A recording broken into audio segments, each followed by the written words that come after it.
Sebulan nikah, Miriam Eka dan Julian Jacob umumkan kehamilan anak pertama. Pasangan Julian Jacob dan Miriam Eka baru saja membagikan kabar bahagia soal kehamilan anak pertama mereka.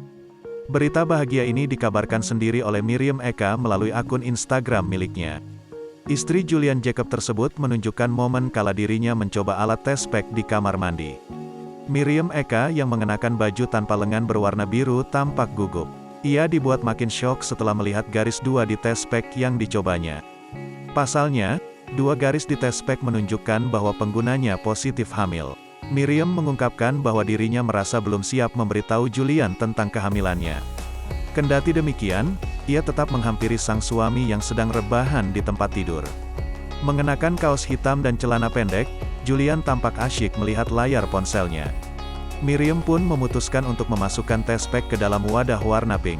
Ia lantas berpura-pura memberikan wadah tersebut agar direview sang suami. Namun, betapa terkejutnya Julian kala melihat sebuah tes pack dengan garis 2 di dalamnya. Julian berkali-kali tertawa kecil mengetahui kehamilan istrinya.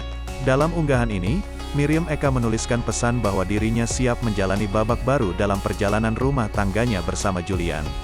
Melihat unggahan ini, banyak netizen yang mengucapkan selamat pada Miriam Eka dan Julian Jacob.